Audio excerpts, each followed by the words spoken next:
Hello again, class. I am here to read you some more Harry Potter. And I have to say, I apologize for not posting a video yesterday. I realized I didn't read to you all yesterday, so my apologies. We're going to start back on The Prisoner of Azkaban. If you're reading along with me, we're on page 168. And I think what happened most recently in the story is that Professor McGonagall was saying that she didn't really feel comfortable with Harry continuing to practice Quidditch while Sirius Black was on the loose. We know that the fat lady from the portrait went missing, and there was a big scare within Hogwarts, and so McGonagall is having a conversation with Harry about whether or not she wants him to continue practicing Quidditch. And that's where we left off. All right, like I said, 168. Professor McGonagall stood up and stared out of the window at the Quidditch field, just visible through the rain. Well, goodness knows I'd like to see us win the cup at last. But all the same, Potter, I'd be happier if a teacher were present. I'll ask Madam Hooch to oversee your training sessions. The weather worsened steadily as the first Quidditch match drew nearer.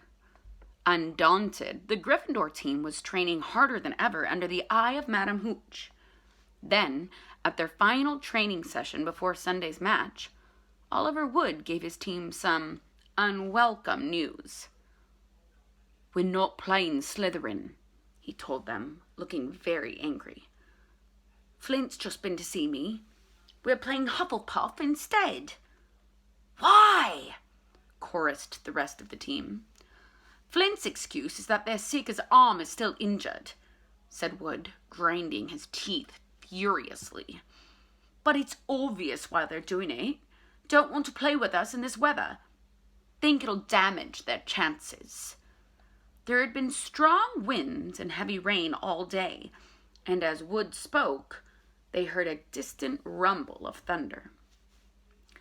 "There's nothing wrong with Malfoy's arm," said Harry furiously.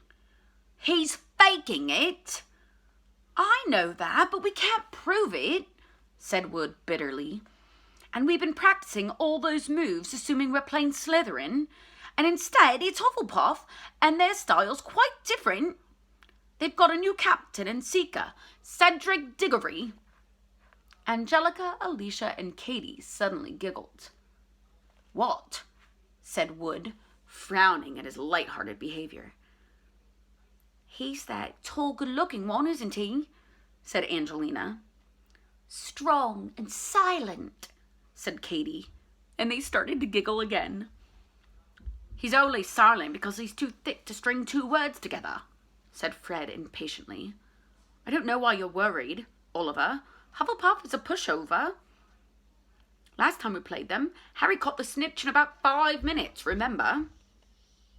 "We're playing in completely different conditions," Wood shouted, his eyes bulging slightly. "Diggory's put a very strong side together. He's an excellent seeker. I was afraid you'd take it like this. We mustn't relax. We must keep our focus. Slytherin is trying to wrong-foot us. We must win." "Oliver, calm down," said Fred, looking slightly alarmed. "We're taking Hufflepuff very seriously." Seriously. The day before the match, the winds reached howling point, and the rain fell harder than ever. It was so dark inside the corridors and the classrooms that extra torches and lanterns were lit. The Slytherin team was looking very smug indeed, and none more so than Malfoy. "Ah, if only my arm was feeling a bit better," he sighed as the gale outside pounded the windows. Harry had no room in his head to worry about anything except the match tomorrow. Oliver Wood kept hurrying him up because between classes and giving him tips.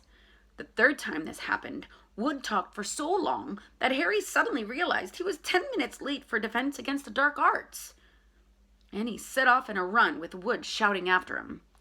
"Diggory's got a very fast swerve, Harry, so you might want to try looping him."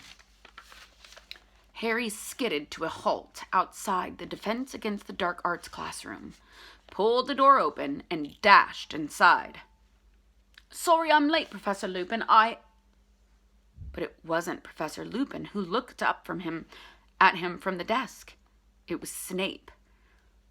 "This lesson began 10 minutes ago, Potter, so I think we'll make it 10 points from Gryffindor, shall we? Sit down." But Harry didn't move. "Where's Professor Lupin?"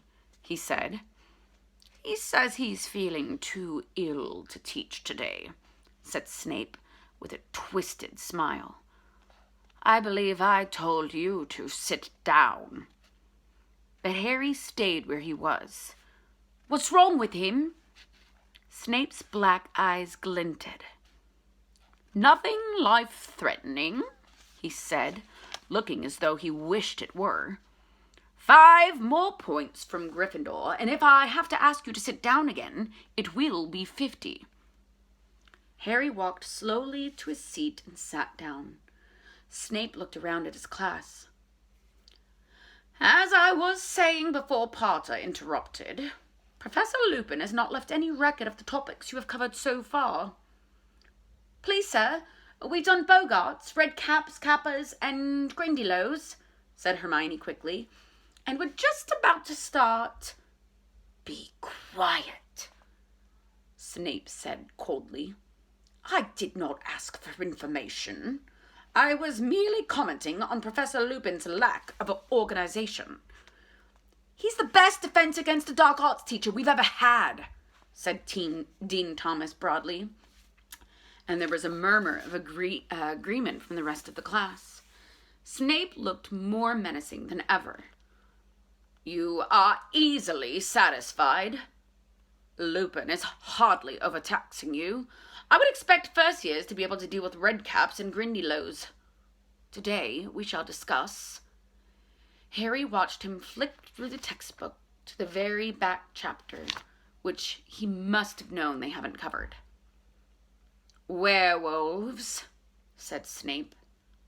"But, sir," said Hermione, seemingly unable to restrain herself, "we're not supposed to do werewolves yet.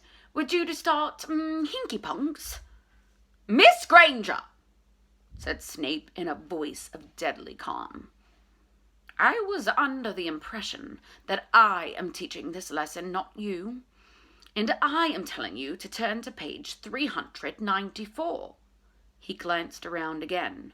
"All of you! Now!" With many bitter, sidelong looks and some sullen muttering, the class opened their books. "Which of you can tell me how to distinguish between the werewolf and a true wolf?" said Snape. Everyone sat in motionless silence.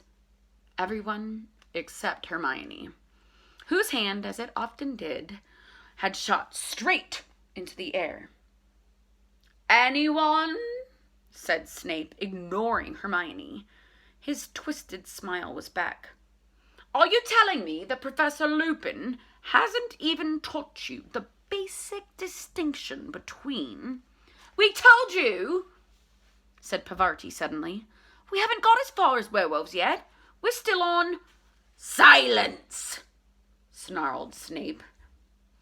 Well, well, well. I never thought I'd meet a third-year class who wouldn't even recognize a werewolf when they saw one. I shall make a point of informing Professor Dumbledore how very far behind you all are."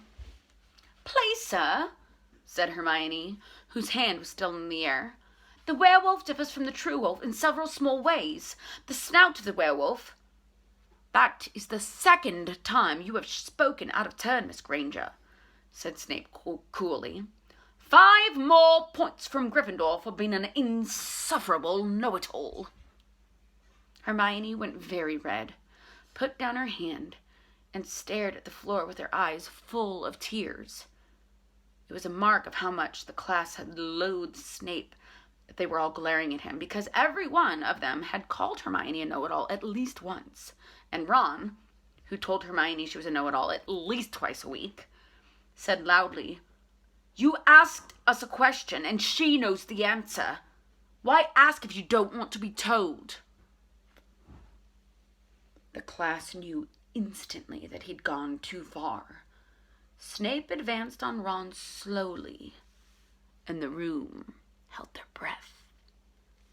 "Detention, Weasley," Snape said silkily, his face very close to Ron's. "And if I ever hear you criticize the way I teach a class again, you will be very sorry indeed." No one made a sound throughout the rest of the lesson. They sat and made notes on werewolves from the textbook, while Snape prowled up and down the rows of desks, examining the work they had been doing with Professor Lupin. "Very poorly explained. That is incorrect, and the kappa is more commonly found in Mongolia. Professor Lupin gave this 8 out of 10. I would have given it 3. When the bell rang at last, Snape held them back. "You will each write an essay, to be handed in to me, on the ways you recognize and kill werewolves. I want 2 rows of parchment on the subject, and I want them by Monday morning. It is time somebody took this class in hand. Weasley, stay behind. We need to arrange your detention." All right, I'm going to stop there. I hope you guys are enjoying this, and I will continue reading. Just post it tomorrow sometime around 5 o'clock-ish p.m. I have a couple of Zoom meetings with our committees and whatnot at school, and so I'm going to be a little bit busy throughout the day, so probably around 5. All right, see you guys later. Big hugs.